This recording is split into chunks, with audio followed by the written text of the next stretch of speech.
So we're going to actually take a break now. We've yesterday we managed to finally claim the throne of Yavon for the Tharoon Empire. And if you've missed it, the VOD is available up on the YouTube channel. So we're going to stick with the same year rather than the same series. So what I have on here is my copy of the Settlers 2 Gold Edition.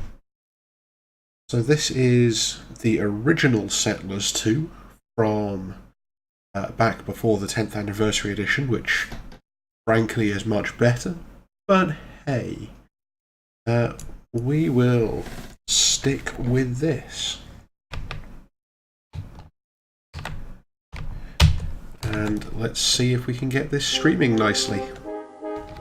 Board Book of Octavius, Captain of the Tortius. The morning entry for the 12th day in the month of Mars in the 4th year of the godlike Emperor Travianus Augustus Caesar.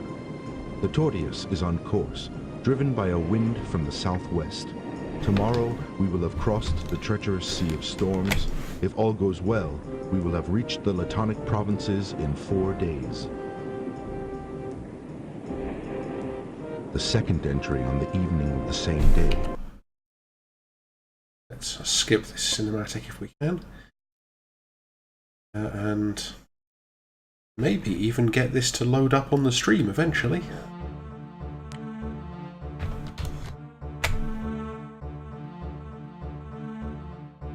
There's always a possibility that it will eventually work.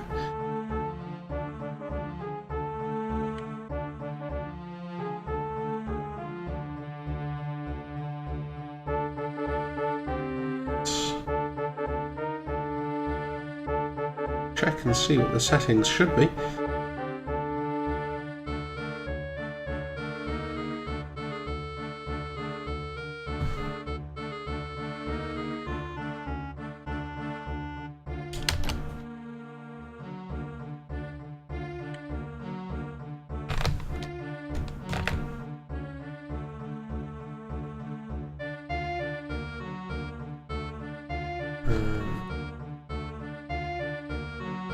Okay, let's see if we can balance the audio slightly better and force it to load the right thing.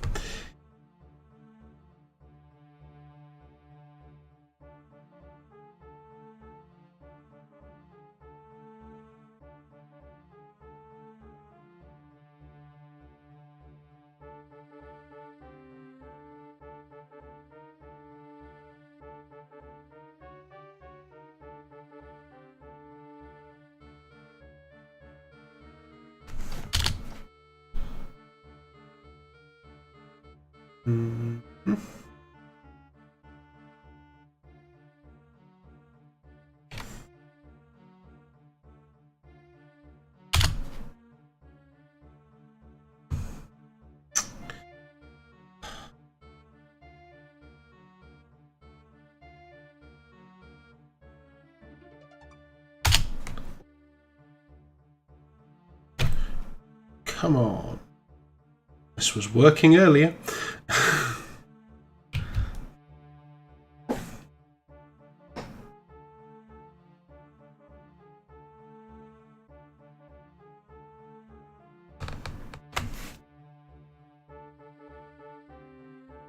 So it's going to work in that view only.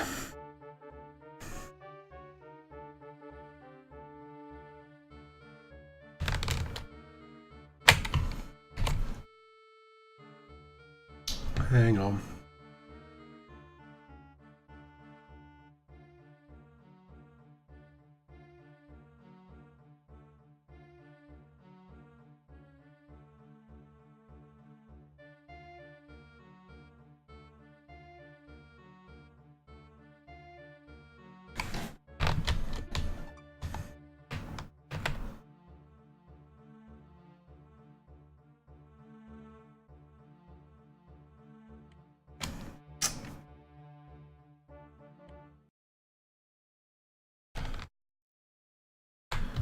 Okay. Let's try getting this started up again. It really does not want to behave itself now. The big problem I do find sometimes with OBS trying to stream things that run in DOSBox is some of them kind of don't.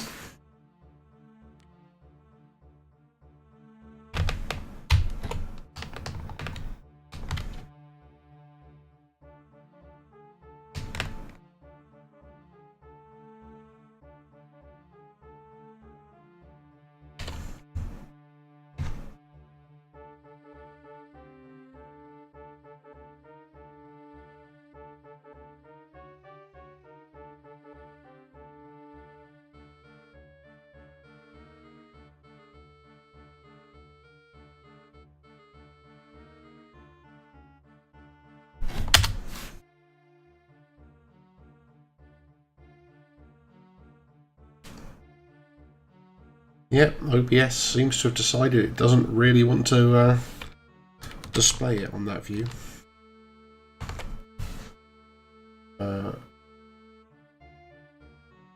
That was unpleasant.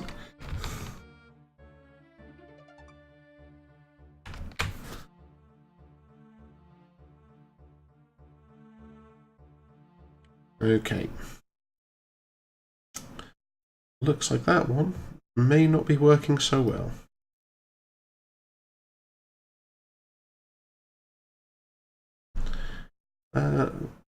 Which means, I guess, we will have to switch to the newer one, which is, at least for the first few levels, a fairly faithful recreation. So they've kept a lot of the things that were, or at least from my view, they were the things that really made the original game so good. And you know, it is possibly a little bit unusual the way it works sometimes. So let's start again from the beginning and actually work through some of this a little bit.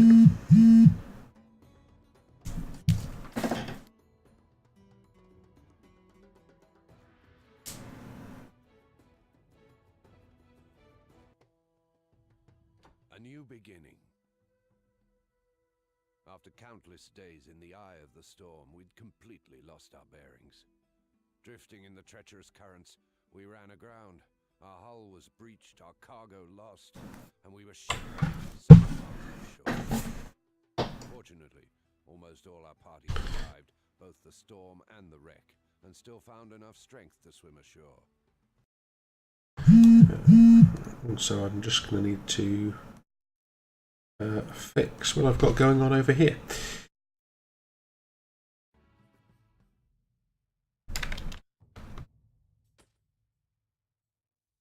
Okay.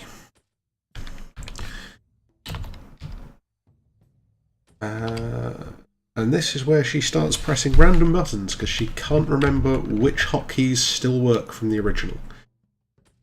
So, particularly for the benefit of anybody who has never had the pleasure of the classic Settlers games, before the new ones that are much more sort of straight building things, you actually have to connect everything more or less manually with roads in this one. So if you go to actually build a road, you get little indicators. I'll see if I can find one that's actually on a hill to show you sort of steepness and how difficult it is for workers to walk on. And between every pair of flags counts as a new road, so you'll get a worker dedicated to that road, as well as any for the buildings on the end of it. So you end up with some actually really quite fun things, having to work out how to fit everything together. And bear with me just a moment.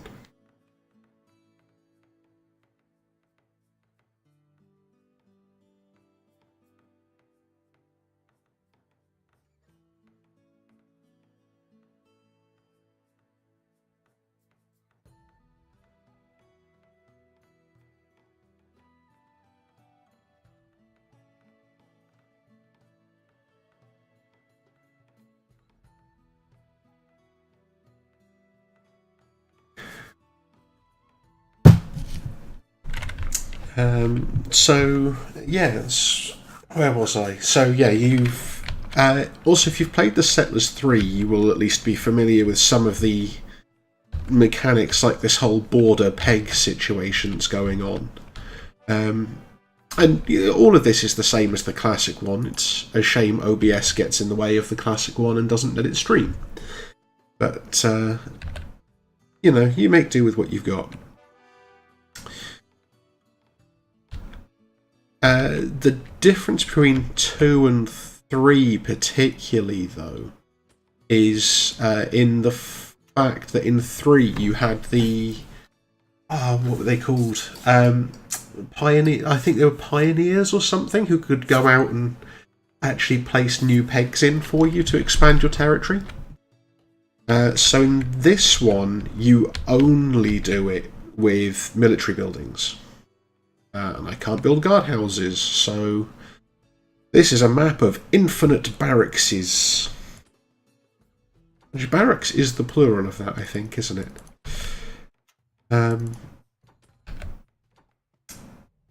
Obviously, in later levels, that expands and you get more options of things to do. And ultimately, your aim on any level is the same as it was on the classic version, so... she says clicking the wrong button again. There are these portals that show up to actually connect you to different worlds, lands. I never did quite get to the bottom of it. If I can get the classic version working again for tomorrow, we'll go back to that one. Although I might skip through enough levels that we don't need to do the tutorial section again. Also, the 10th Anniversary Edition does have more speed settings. Kind of. Technically, you can get access to even more in the original one, but you actually have to use the cheats to do that. I've never worked out why that was the case either.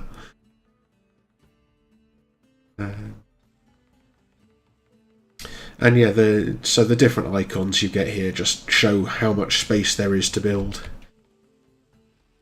Which is also quite fun and dynamic, so you can see as the woodcutters chop things down, it frees up space for different sized buildings. The forester will go and clear that up again. Where do we want to go? The global economy settings... Default military settings. So, on this map, there aren't actually any enemies, I don't believe, so there's no danger to trying to empty out all of the didn't want to pull up the road. Trying to empty out all of the military buildings. Later on, it becomes more of a thing, and in fact, what we can actually do is evacuate the soldiers and stop the coin supply. So the reason for doing that is just soldiers are relatively limited, at least until you start getting enough resources that you can create more soldiers. So you need swords and shields and beer, I believe.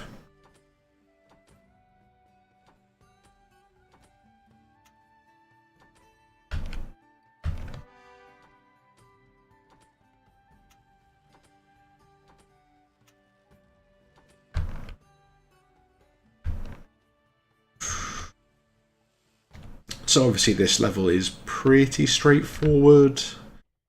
We're probably getting to the point now as well where we're going to need to start reproducing this wood setup further away from the headquarters, because otherwise you just run out of resources, oddly enough.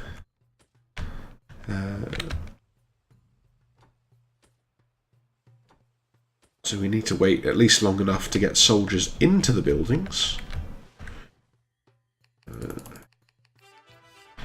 Get rid of all of the messages. And then we can evacuate them again.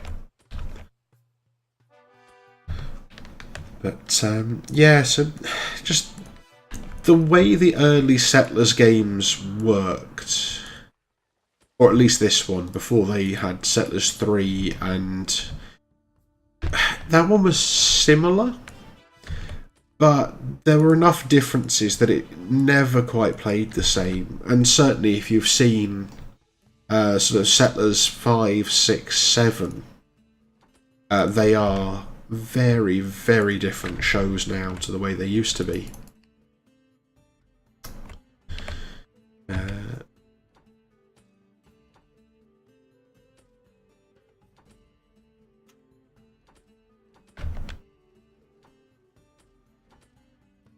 Given there's no danger, there's also no real risk of being attacked by wildly expanding into every corner of the map.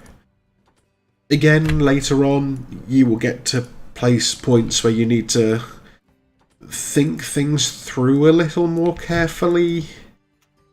I can't remember if I finished it in the end. There was one level I spent a long time trying to do on the 10th anniversary edition here, where you have to basically try and protect an ally, but you're completely separated from each other by stone, which is also interesting in a way, because it's like it's giving you resources that you actually, on some level, don't want.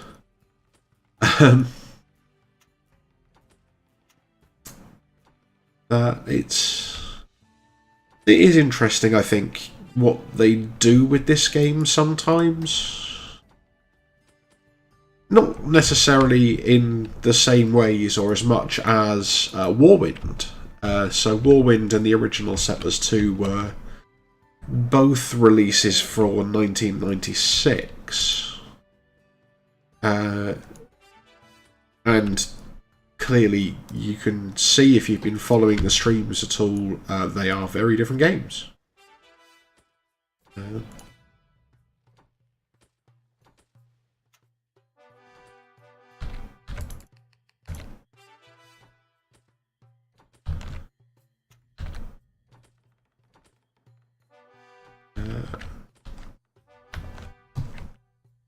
that's the other thing that can catch you out sometimes as well, is you will sometimes find that you need to be very precise about where you actually build buildings, because you're not allowed to build them too close together. Which, when you actually have enemies on a map, becomes a much more interesting problem to try and solve. Because you're trying to work out how to basically maximise the effect you get from any military building, while leaving all of them defensible. It does keep life interesting, and it adds a degree of challenge that I think is actually still missing from quite a lot of more modern games. I was, at the request of a friend, loaded up the Red Alert 3 recently, in fact earlier today, between streams. In case it wasn't already clear that I'm a big strategy gamer.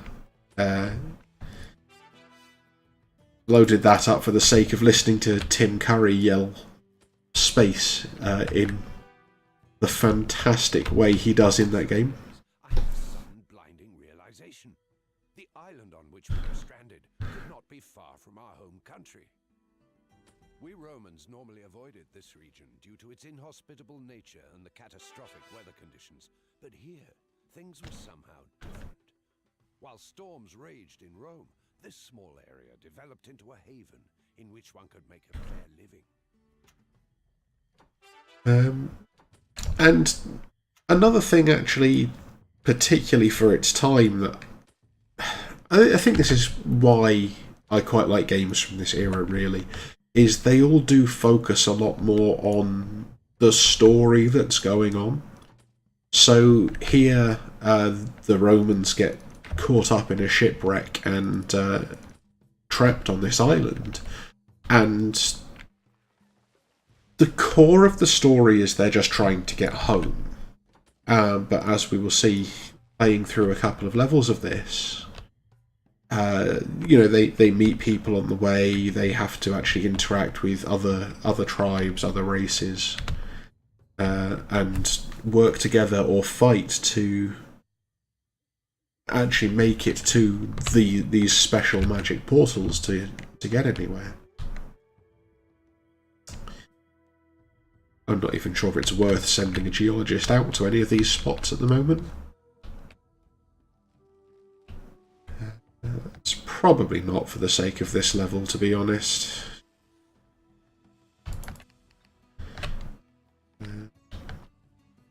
I mean, we don't seem to be massively short on resources or anything of that nature.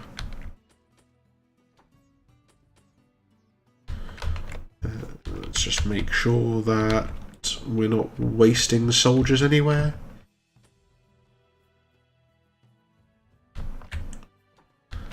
Some more barracks ready.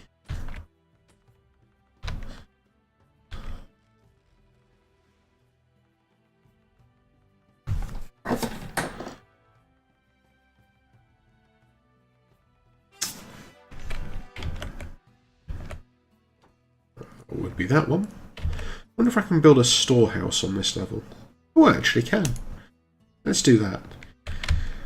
So this is the other thing as well, because you only get your one headquarters as a storage building. As you move further away, it becomes important not just to build a storehouse, because you don't have magically teleporting goods or anything.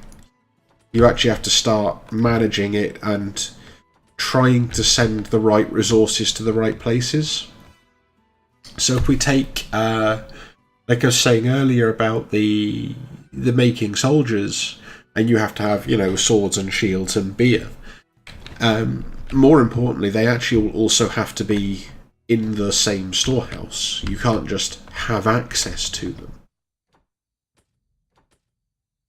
So if you, as we get through the game and you start getting ships and you have to go to other islands and settle there, and start shipping resources back and forth and all that sort of carry on, then you actually start finding that, like you may have iron on one island and coal on another, and you've got to be careful to ship things to the right places, because where you've got mines, you haven't got space to do the farming to get the beer, and you actually want the soldiers on a different island anyway, so you need to manage that well enough that you can, when they turn into soldiers, they turn into soldiers at the right place. So there are a number of interesting and detailed mechanics to this game that, particularly if you play the older classic version, I think it's very, very easy to overlook. And there's one that I'd actually even forgotten about. So, I missed a flag here. I quite like putting flags in everywhere, just so that a worker doesn't have too far to carry, so busy roads can hopefully be processed a bit faster. But still, if a road is busy enough, it will become paved and they'll get a donkey to help the worker. Which is... it's a small thing, but it's the kind of thing that a lot of games don't necessarily think about. And they'll do things like, oh, if you've got resources somewhere, it's fine, you can just have them, or like that kind of stuff. And it's it's nice that when they didn't have capability to do graphics to the same level that we do now, obviously this one looks a lot nicer than the one that only runs in DOS.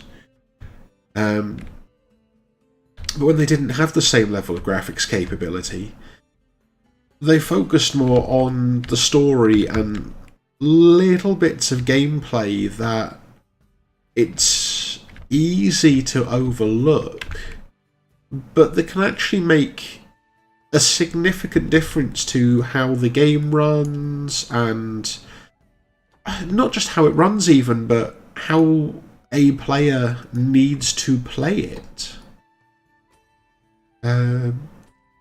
yeah, we will, if I can find copies of some of the other sort of classics that I like to do in this sort of mini series thing I'm doing, I will probably try and find a copy of Normality if I still have it, which is an old point and click adventure game, which I highly recommend to anyone who's interested in that sort of game. And yeah, some of the other ones I like,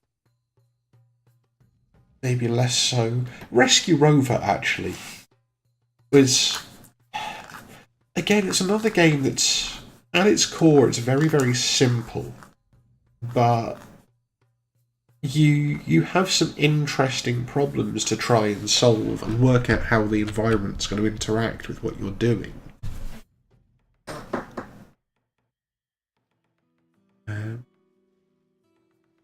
I mean, obviously, as well, thinking about this one again, this technically does still fit in the RTS sort of camp along with things like Warwind, but it, in some senses, is less micromanaging, and in some senses is actually more micromanaging. So where you have to actually manage where specific resources are and how things happen and stuff like that. Whereas on Warwind, you have a more direct control over the actual units that you have and how they operate. I guess in some senses, really, this is kind of like the forerunner of the more modern sort of city building type games now. Ta-da!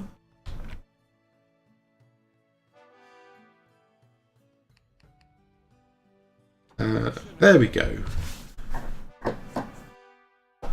While searching for more fertile land, our scouts stumbled on two mysterious portals with inscriptions in Coptic characters. How could we show weakness by returning home to our anxiously waiting people without having achieved anything at all? And so, we stepped through one of the portals and began a journey which would take us further away than we could ever have imagined. So yeah, I think I meant to actually click exit map. So I think that's one of the differences between this and the original version of this game. Is in the original version, I believe they actually get washed through the portal and they're trying to find their way home. And in this one, they get stranded and walk through the portal and then try and find their way home. Which is a subtle difference, but nevertheless.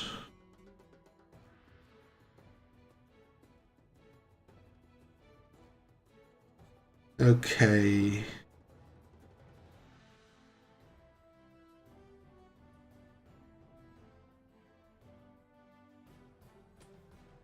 Let's actually just play through the story, and we'll follow it and see where it goes. A warm breeze murmured overhead, whispering things in a strange language only it could understand. This place was as arid and dusty as our homeland after the many years of drought, but also much warmer. On closer inspection, some plants and animals seemed to have adapted themselves to this climate admirably. Either the effects of global warming were extremely pronounced in these parts, or the mysterious portal had taken us very far away from home. Yeah, I also forgot that global warming was a big thing, apparently, for the Romans. You know. Actually, also, that would be an idea, I think. If I can't get the classic version of Settlers 2 working, then the sort of the backup option that's also a good midpoint, I guess, between Warwind and the Settlers is Cultures. Now, Cultures, again, it's another one of the sort of classic, very story-driven games. But there's also much more of a mix between the city building and sort of more full RTS gameplay. Let's also speed this back up again, because why wait forever?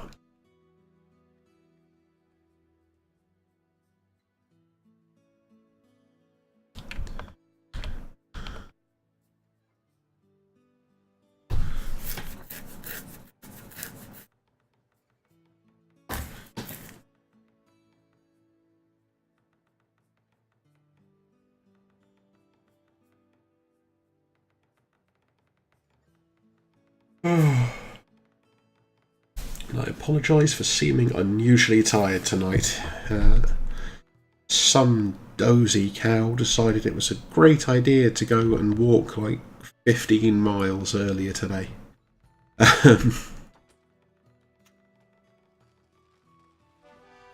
Which probably does me a lot of good, but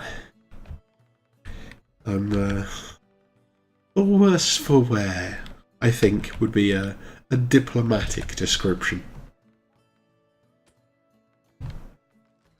Where do we actually want to be? Quite a long way away on this level.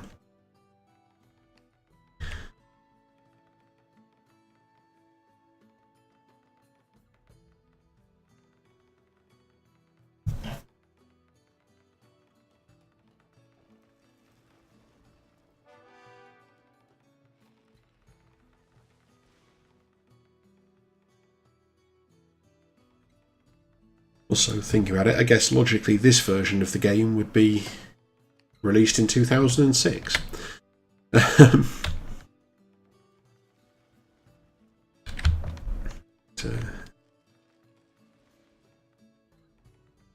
Yeah, I do. Yeah, I think as well, the 10th anniversary one, it's improved some of the gameplay a little bit, it's improved the graphics a lot. One of the things I do miss, though, was in the original one, you actually started to find the blueprints for some of these more advanced buildings by playing through the game. So if you expanded to the right places in like the second level or something, you would start to find like ruined guardhouses and fortresses and things, which would then get added as you find them. And that was genuinely a really nice touch, I thought. I mean, you know, other opinions do exist. But at least on this channel, I'm the one with the microphone, so...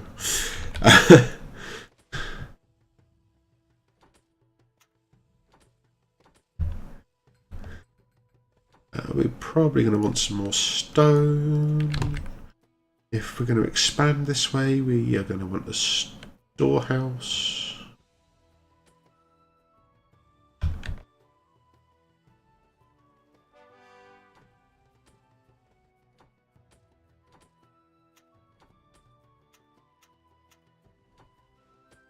Get a sawmill in. And get a forester. So we should be good for resources now, at least. Ah, a geologist has found some coal. Geologist has found quite a lot of coal, in fact. So this is the other useful thing. So the whole road system, you can actually just set buildings going and you don't need the resources until you actually come to build them, which is convenient. We are probably going to want to be able to make some soldiers at some point on this level.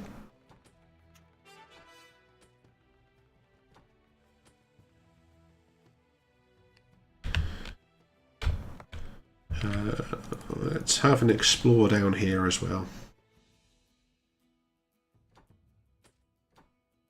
So if we're building mines, we're probably going to need to think about feeding the miners. Yeah, which is another sort of interesting quirk where, you know, like we kept finding with Warwind as well, they kind of miss something. And The only people who need feeding apparently are miners. For some reason. Like, if you're not a miner, you don't need to eat.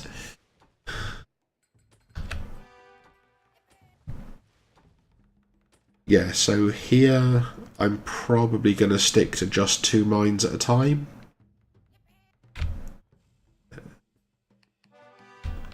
But it is also useful to know where different things can be built, basically. Because the flags will wear off after a while, so... Yes, very good. Stop finding iron ore now.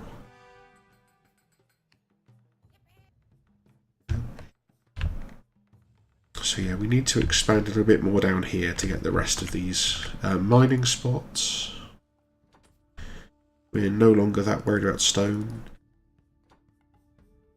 Yeah, so that's actually one thing that was really nice about the 10th anniversary edition, is it added this extend building option to military buildings. So you can actually upgrade them in place, which was something that it really would have been nice to have originally. I can see where it would have been very difficult, but it still would have been nice.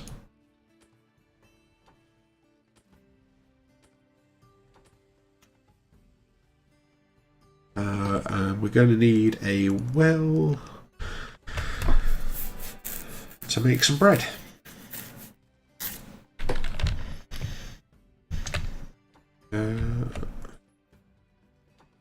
Let's also, just in case we do find some gold at some point, think about turning off the...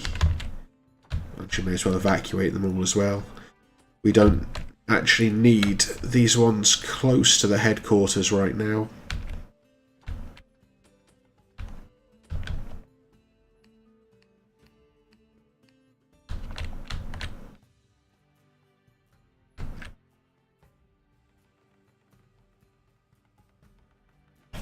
Single moment.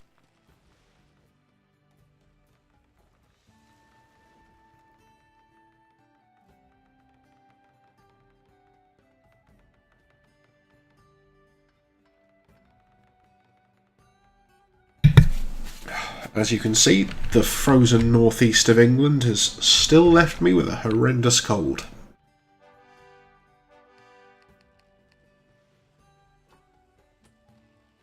And in the meantime, basically every building we were building is now done.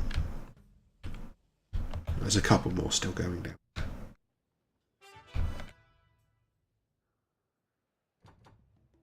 Let's not destroy the building. Destroying military buildings is usually a bad idea. Westerly direction, we encountered the local inhabitants for the first time. The skin of the people living here was much darker than that of us seafarers. Judging from the language and the clothes of the strangers, we had to be in the land of the Nile. Yet this was completely impossible. Unfortunately, the people here were not very hospitable towards us. The tracks from the old ruins led us directly to their camp, however, and there were indications that another portal existed. So, we've found some Egyptians, apparently. We at least found some ruins. Angry Egyptians.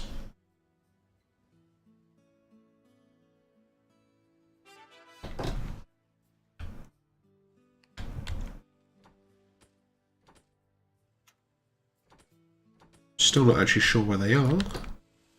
And we would definitely like to preserve our soldiers as much as possible.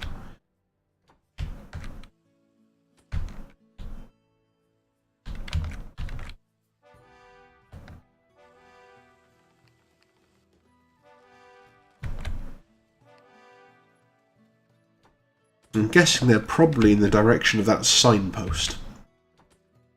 Are just really quite generous of them, you know. Marauding invaders, please come this way. Because, you know, let's not beat around the bush on that one. We are invaders at this point. Let's get another farm there, so that we can have a brewery.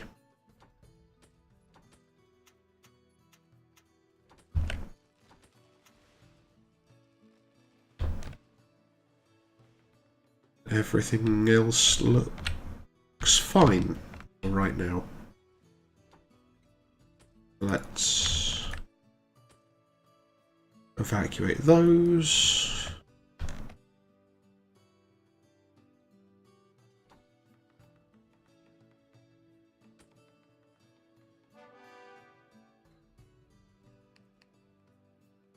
So yeah, at this point I think the biggest issue is I've probably expanded a little bit too fast.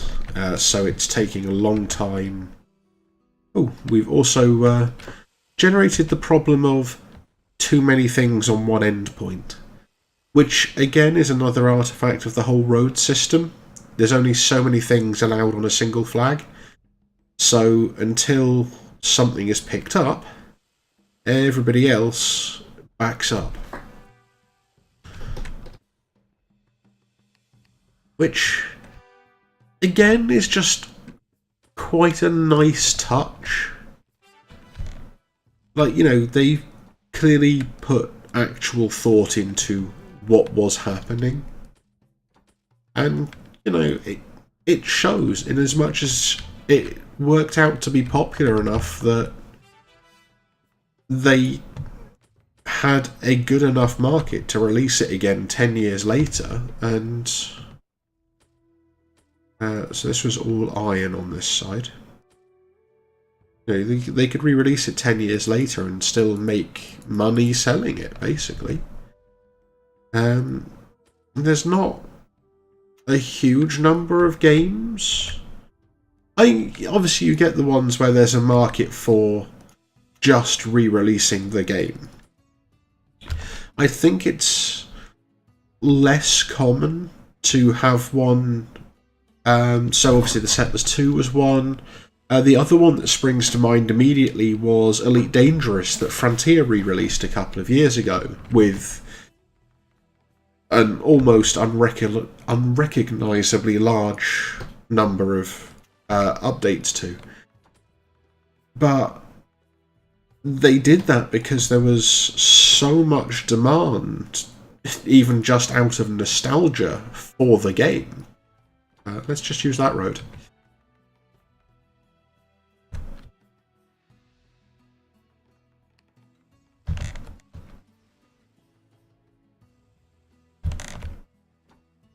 Okay, so we don't want you to have swords or shields or grain. You can actively remove coal because all the iron is probably going in there anyway. And don't take any iron in.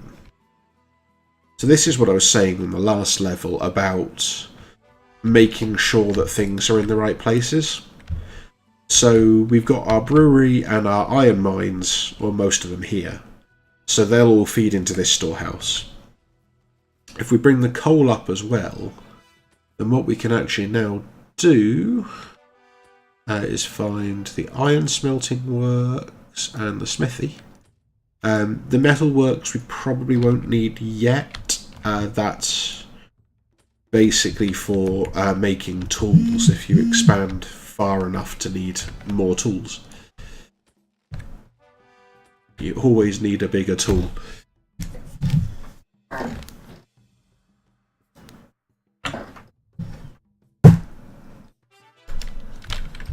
Let's build there.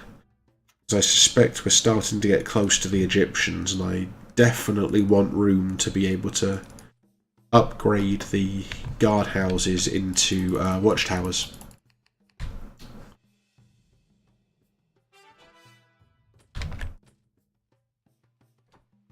And ideally, if we can get the room to upgrade the watchtowers into fortresses as well, that would be perfect.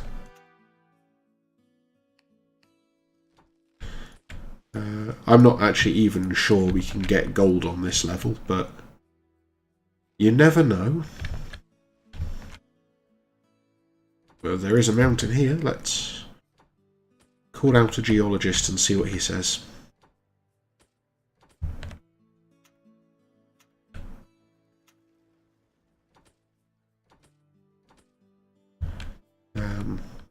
That's one thing we could always try and work out as well, actually, is... So you have the ability to make waterways, which takes a certain type of boat. I've never quite worked out if they add value, because you don't seem to be able to do anything useful with them, unless you've already got a road there. So I guess like maybe you could use it as like a... Oh, you actually do have gold on this level. Okay, I will eat my words and maybe a hat.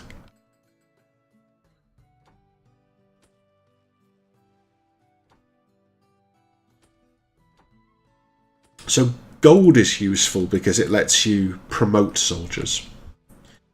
So the way combat works in this, which we might get to see shortly, you send out... So yeah, if you've got enough nearby military buildings, you can choose a number of soldiers to send out from them to attack an enemy military building to try and capture it. So what you're then looking to do is partially overwhelm them with numbers, and partially you can overwhelm them with training. So the more trained a soldier is, the more hits they can take, the more likely they are to dodge enemies or hit enemies and stuff like that. So it then becomes much more useful. Like, if gold is around, like, you definitely don't want to be the only one not having any gold. That's a very quick way to lose the entire thing. I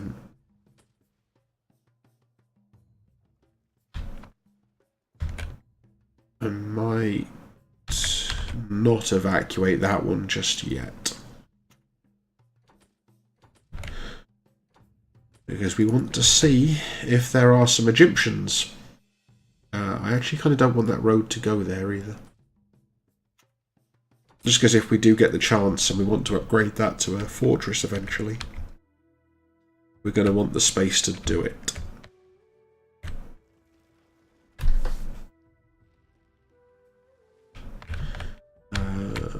We might also want a farm that has slightly more space for grain. So this is the horrible thing about the Egypt levels, is there's just no space to do anything, basically. Because quite reasonably, you can only get farms to work where there's actual grass. And if half the map is desert, you are a tiny bit hosed.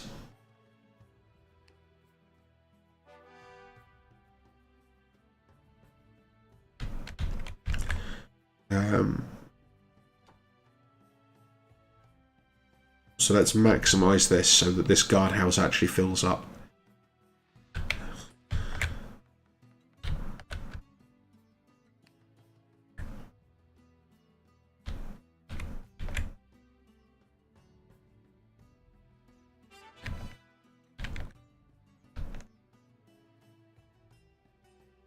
Okay, so we're still safe this far. Might also be time to think about sending out a scout.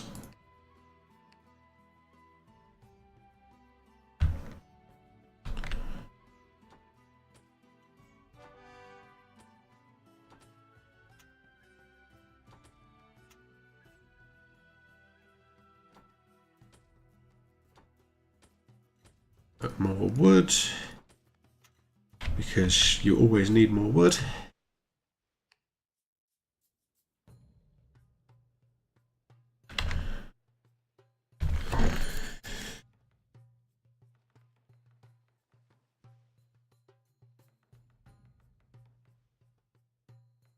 think we will play through this island and then, for the sake of comparison, switch to cultures, which is a little bit later, but has some of the same level of sort of city builder sim type game, but blended much more smoothly into the RTS structure. It's just also going to be interesting for what I've been saying to try and actually get to some combat on this level. If we can actually find these Egyptians it was telling us about.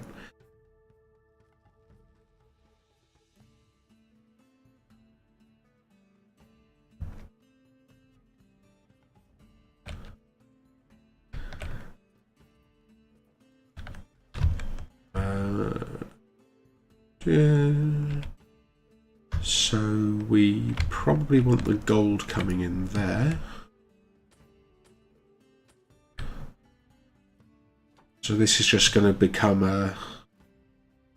a metal processing area, basically.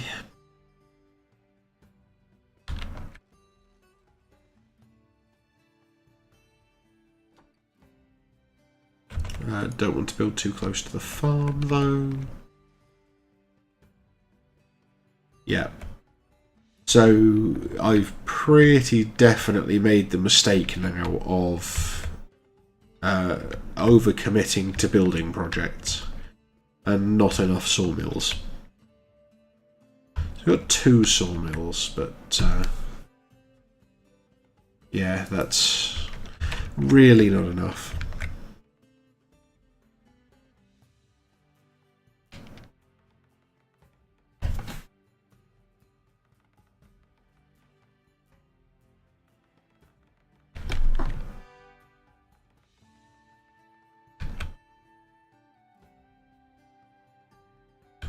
Not with the amount of building we're doing anyway.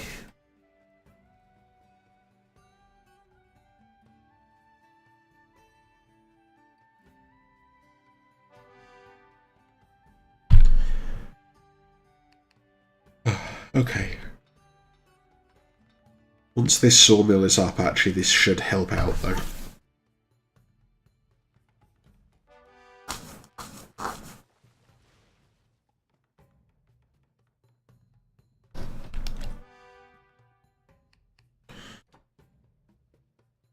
Okay.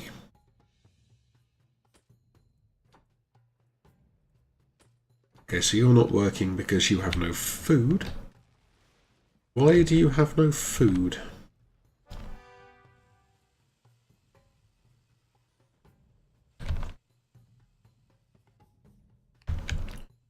How's the bakery doing? If the bakery is in fact doing. Okay, so... Oh, okay, it looks like we're not... Oh, no, okay, so it's taking the bread.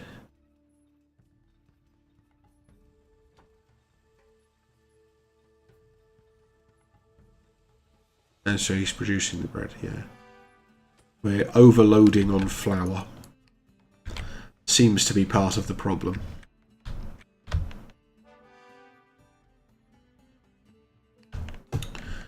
It might well be then that what we actually need here is a second bakery.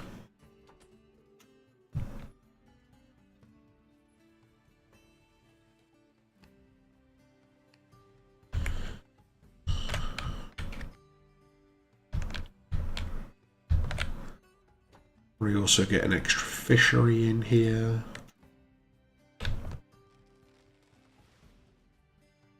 I'm sure I saw some fluffy bunnies and things around.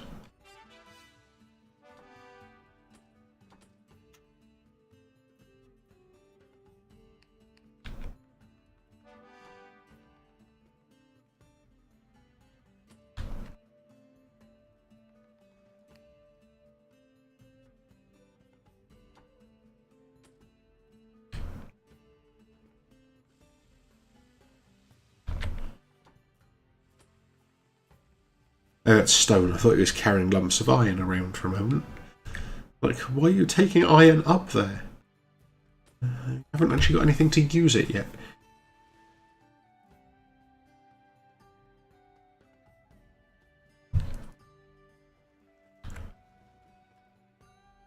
So this will produce, ultimately, weapons and coins, and if this ever starts working, beer.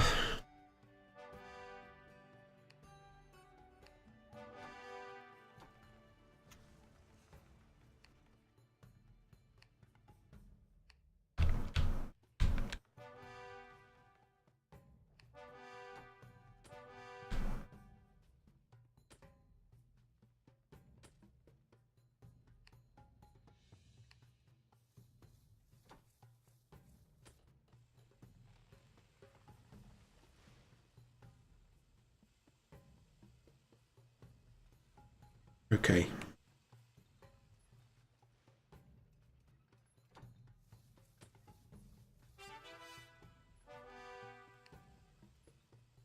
So we might actually be able to start getting some food in now.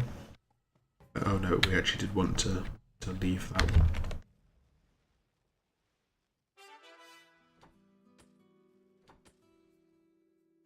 Press on up towards the portal.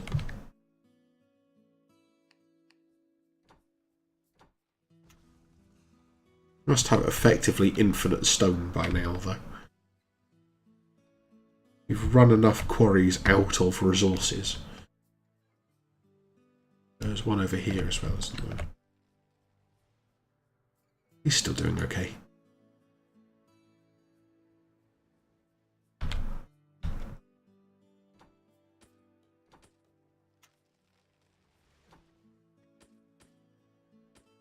I'm thinking that's probably a safe one. If only because it has this convenient mountain range to get in the way of an actual attack. And also because these are going to get in the way of an actual attack. I wonder if we can build catapults on this level. Oh, we actually can. So those are a lot of fun as well.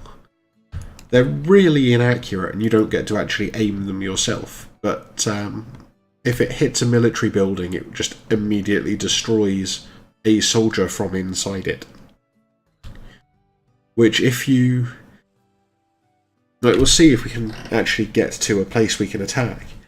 But combat gets bizarre. You have some sort of psychic orchestrating defense, so it'll tell you how many, or where they're attacking, and draw soldiers out to meet them in open fields.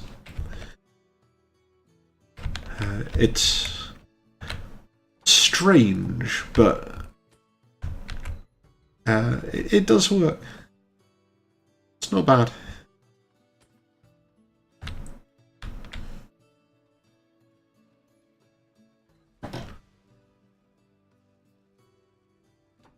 I would also really still like them to get some grain.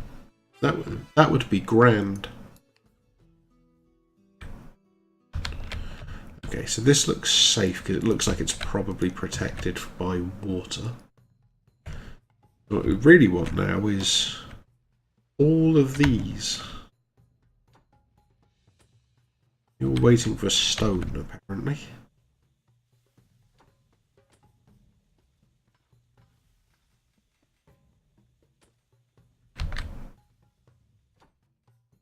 You're also waiting for stone. Where's this one? This one is probably fine.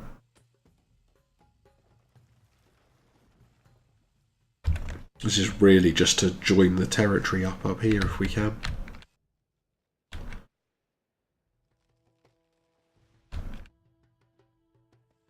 Also, another thing that the 10th anniversary edition added, a day-night cycle, which I don't feel was necessarily like a missing feature, so much as just another small thing that adds to the atmosphere of the game, although is frankly really annoying.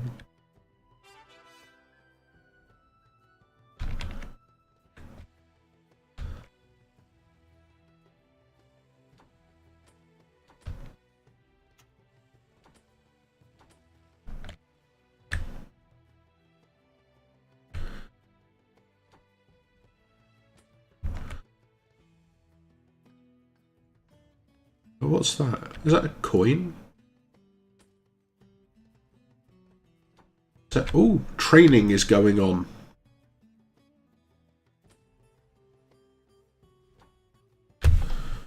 So the next coin this one gets, yeah, so it has a slightly bizarre thing of it will try and promote everybody, but only if the one before them is already at least one promotion higher or something. It's really convoluted, but it works. Yeah, okay, it's... You can exploit it a little bit. I find that hard to believe. There's a forester right next to you.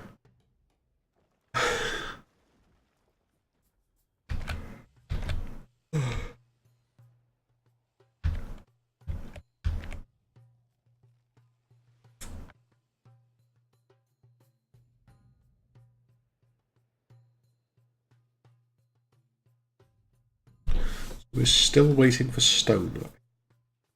Except, of course, it needs to transfer all the stone back. So this is also an example of why you build storehouses every so often. Particularly for core resources. Because in order to be used, they have to go into a storehouse somewhere. So this quarry has to return all of its stone to here to transfer its stone back up to here.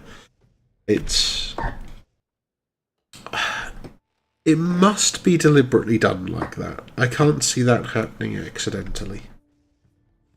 Why it would be done like that is a different question. And if we zoom in, we can actually see that the stone is kind of getting backed up a little bit down here.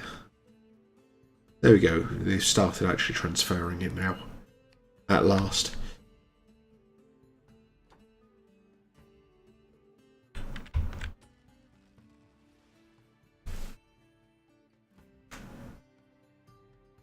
Oh.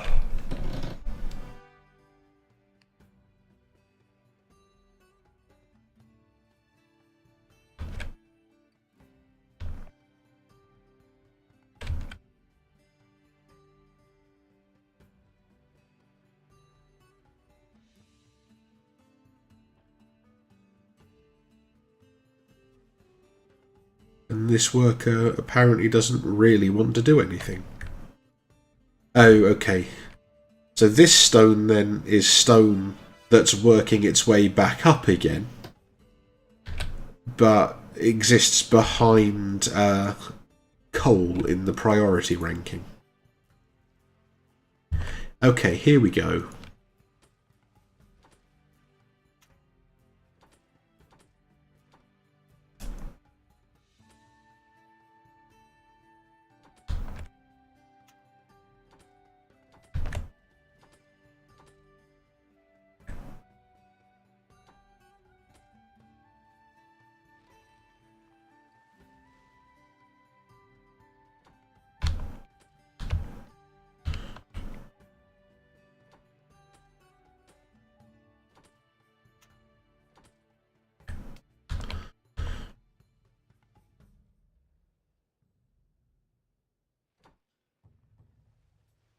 Okay.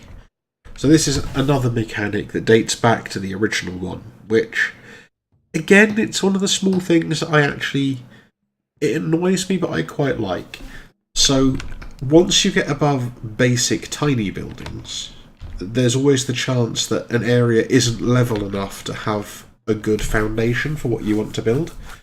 So you'll get one of these chappies with a planer come out and shovel around the area a bit to try and get it flat.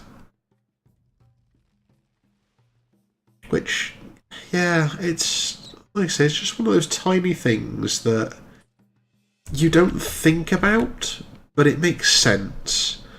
And once you start seeing it, you kind of realise how few people actually put that effort in.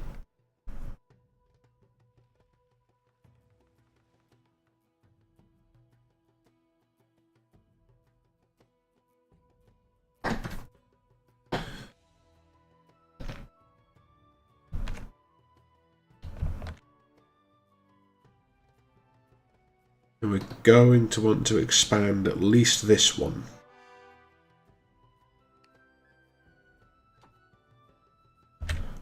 Okay, that one's done. We've got some promoted people. Yes, you can see in here now, once this... yeah, this one was a sergeant, got promoted. So it promoted this corporal to sergeant and this private to corporal.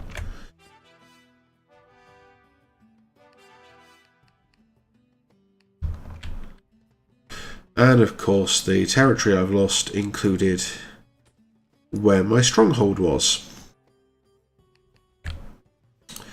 This is one of the advantages to building smaller things and then extending them, is as you push these boundaries around, they could take out a big thing you're building to claim more area. Even although it doesn't claim so much area,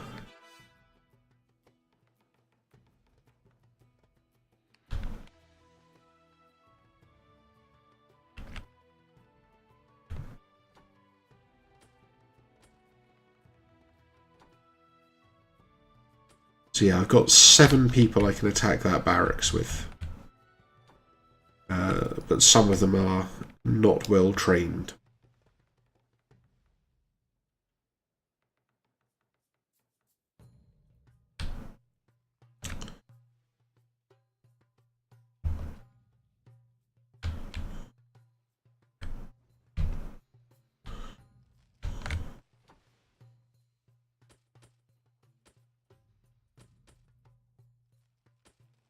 Oh, I just realised I should also make sure this place doesn't accept beer.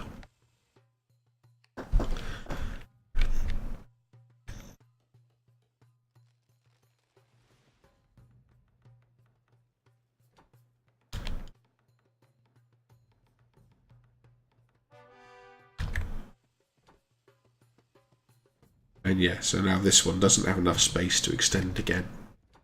But hopefully it won't matter, because if we can get this underway, we'll be alright. We somehow got away with that one. They're building a guardhouse there. Although if it looks like they get too close to finishing that, we can always just try and attack this barracks. That's... Does that look like a guardhouse or a barracks? That looks like a guardhouse, I think. Oh, they're upgrading. Fine. And that's... they're upgrading a guardhouse to a watchtower. Ooh. Let's attack that. We probably don't want them pushing that border back any further. So now you can see all of our soldiers have popped out from the places they were. And their soldiers have popped out, and we're going to meet them for a bit of a scrap.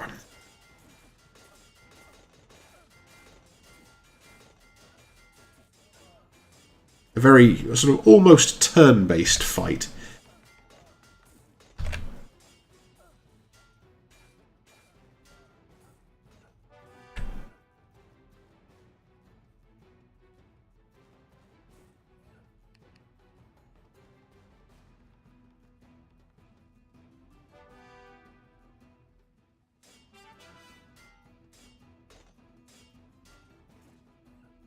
There we go. So, we successfully captured that building.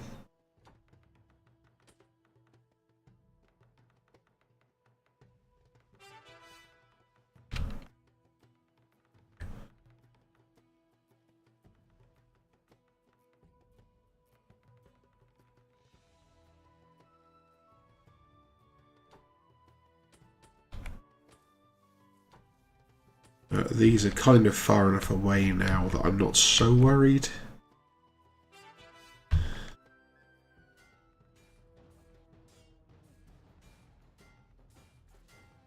So now they're attacking back to try and reclaim their lost territory.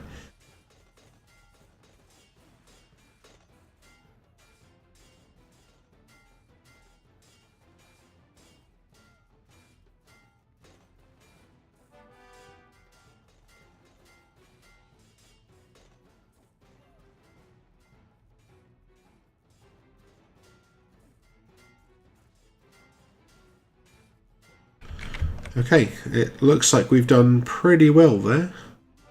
Now there's this last fight. There we go.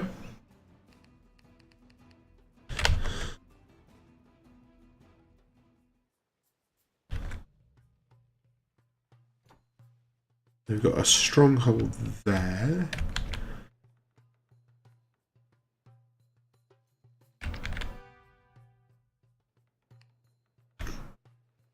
And soon we shall also have a stronghold. We actually already have one here.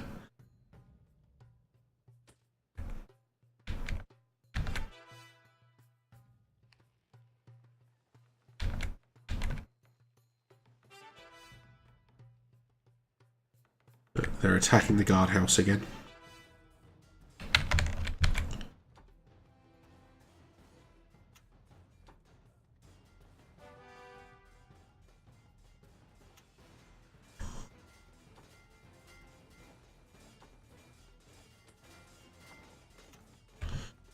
While they're attacking us, let's see if we can simultaneously attack basically all of them.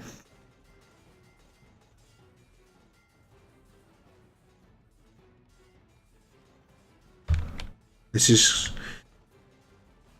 potentially going to be quite a pitched battle.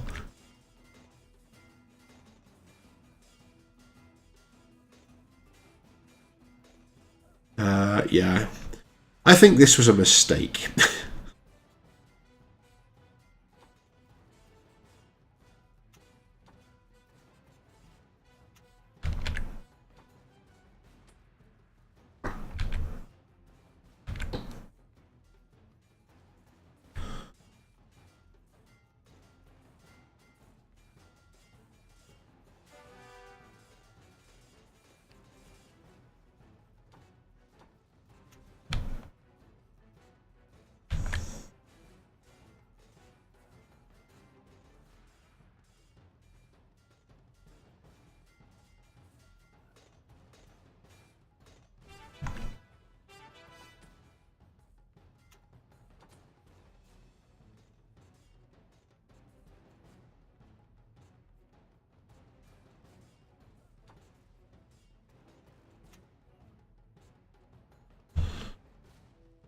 This is a really tough little barracks.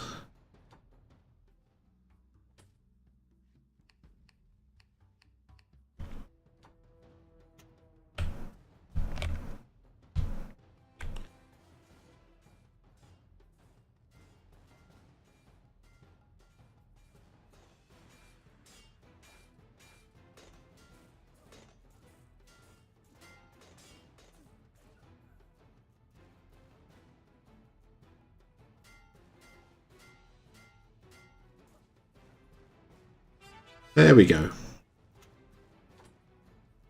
Got there in the end.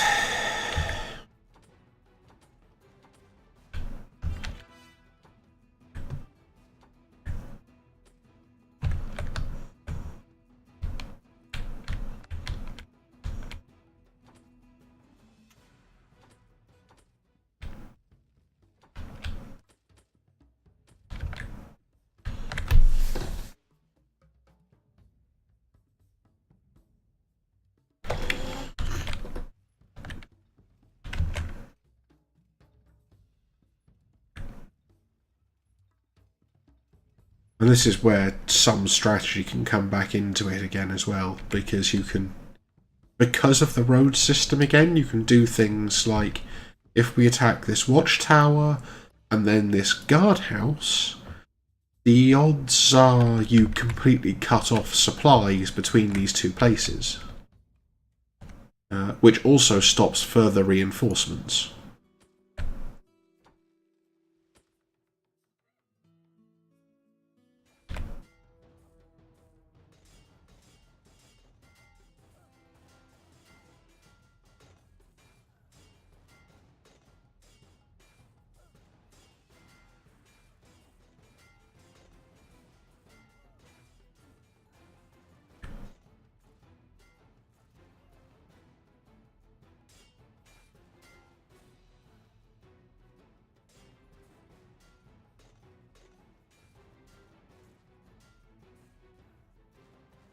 There we go. That's temporarily stopped it anyway. They need to rebuild. Oh, they may not be able to fit a road through there, actually. And that's their unit production, basically, there. And then, of course, the downside is it makes it a lot harder to actually launch an effective attack, because you have to be on guard to defend against various other things again. Which is where we then start wanting to evacuate some of these further behind the lines.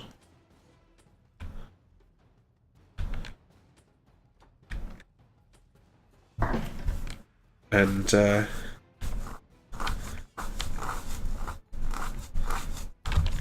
move everybody forwards.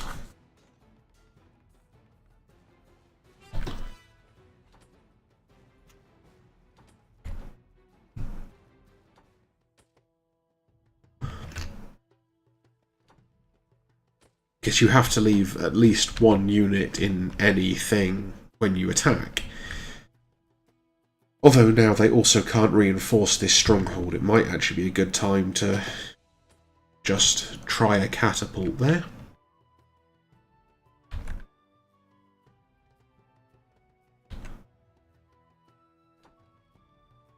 And maybe attack that guardhouse and stop supplies going through.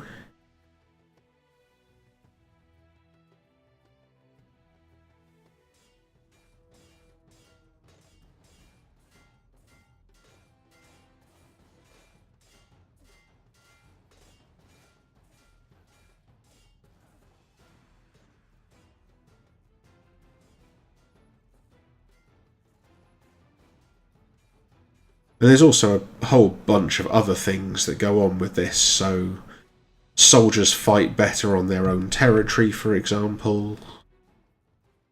Soldiers annoyingly heal as soon as they enter a building.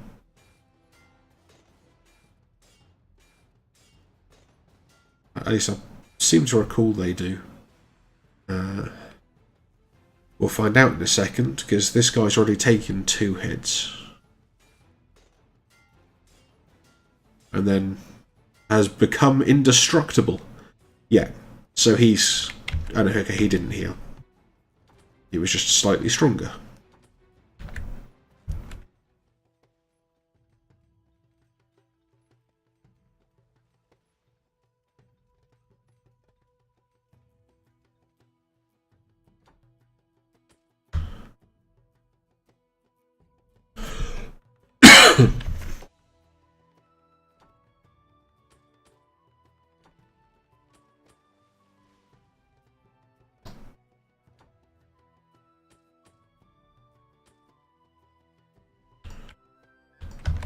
And try and push all of our soldiers up into these buildings.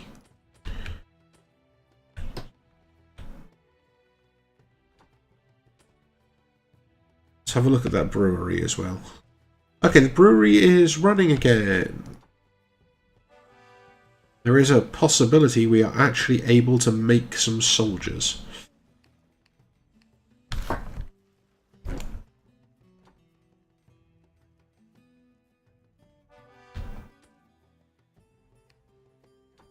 Okay, so now what this one will do, once it's powered by a worker, will pick up just blocks of stone and attempt to hit this stronghold.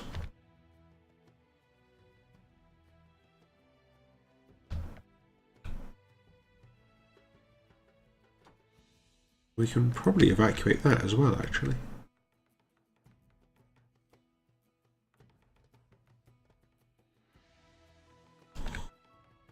Yeah, there's nothing this side is doing. Fundamentally. So what we want to do is push through and take out, like, their ability to produce more units, basically.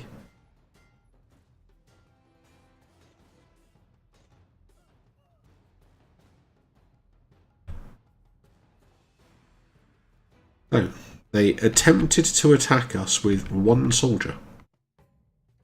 It did not work.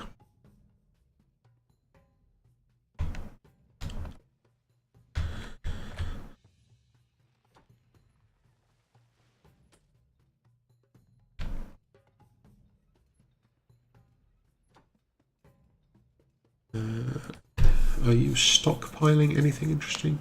Yeah, so you see we're actually stocking up on some soldiers down here now. So we've got beer, we've got a sword. The next thing the smithy makes is then a shield.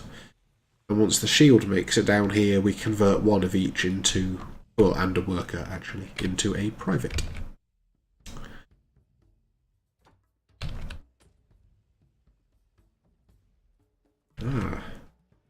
Now, given that we're not building anything, these blocks of stone should be going to the catapult.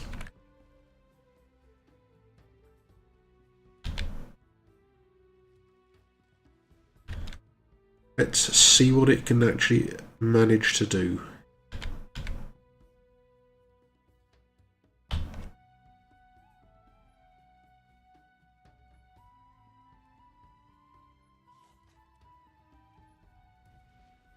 Ooh, not quite.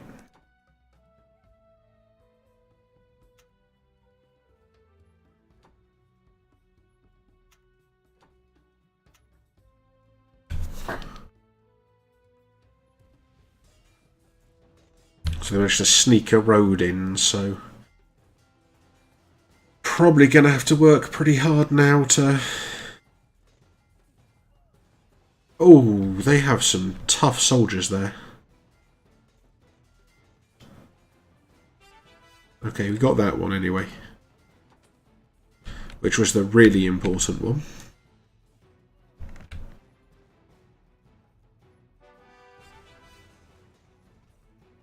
Oh, we got that one. Somehow. And that one. I mean, I'm not going to complain.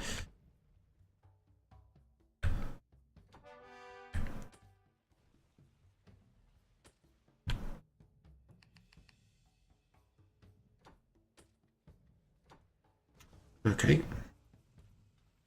So, stop that coal mine from wasting food when there are more important ones. More important mines, even.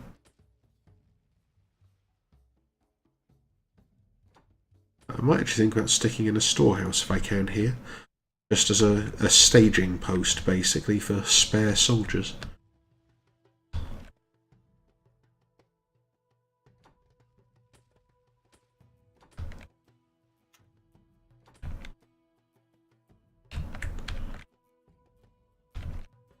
Ooh, a headquarters.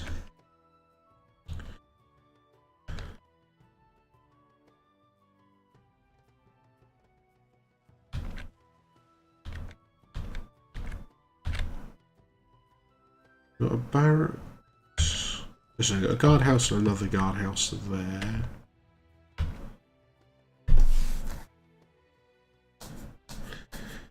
And another smithy, which is awkward. I can only attack that with 2 people.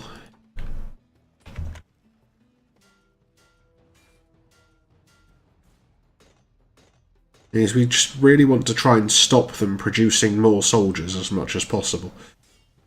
Because the more they can reinforce, the harder our job is going to be.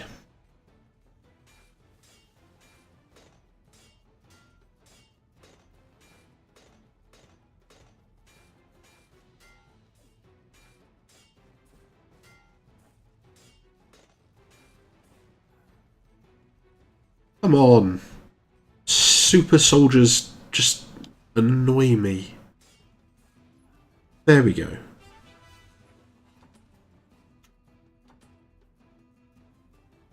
It takes out another smithy. It's a lot of fishermen. We're almost at the portal now as well.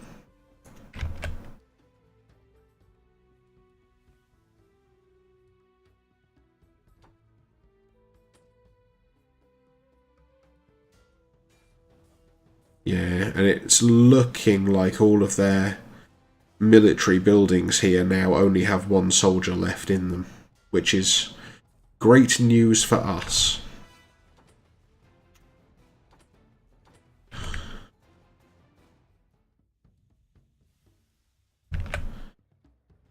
So another iron smelting works.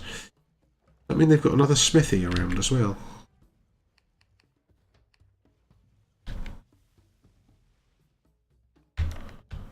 Have we... Ah, the catapult actually did finally destroy the stronghold.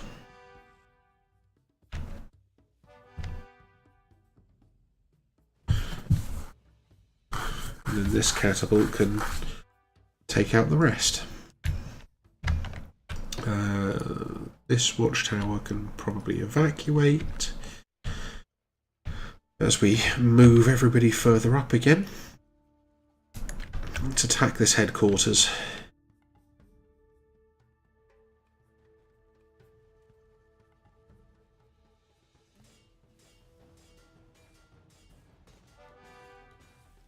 So on the... I think it's more parallel again on this one. On the classic one, there was this really odd, like, reserve mechanic that soldiers would come out of the headquarters one at a time, which just made attacking a headquarters a really tedious, sort of protracted affair. I mean, there's still plenty of soldiers, but...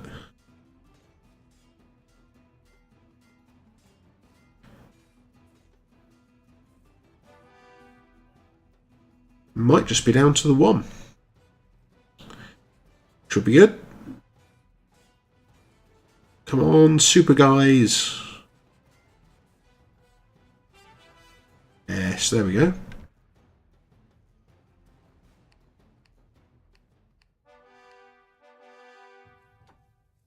Demolish the coal mine. Demolish the quarry. You're just lying, so I'm going to ignore you. We should be able to basically waltz through the rest of this.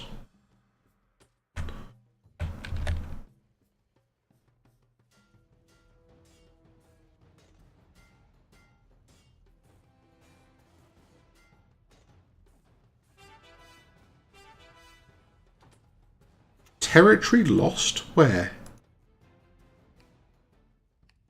They actually managed to do something. How disappointing.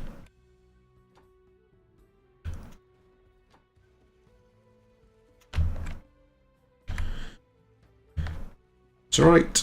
We should be about to win, I think.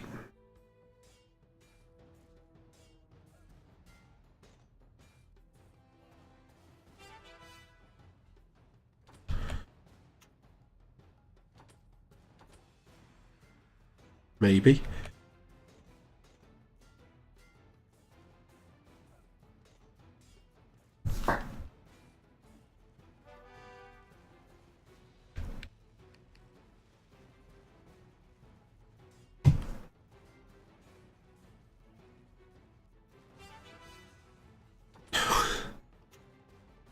Oh, come on.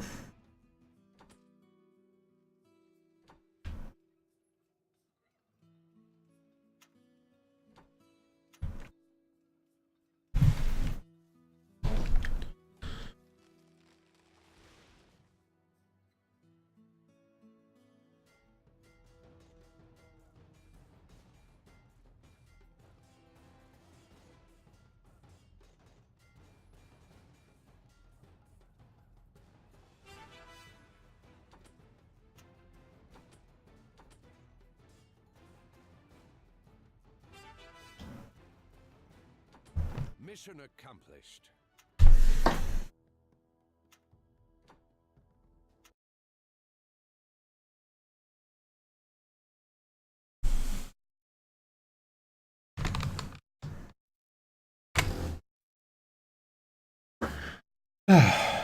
So, that is a brief introduction to the settlers. And okay, yeah, it's suddenly got late, so I am going to call it there for the night, and we will see where we end up next time. Bye!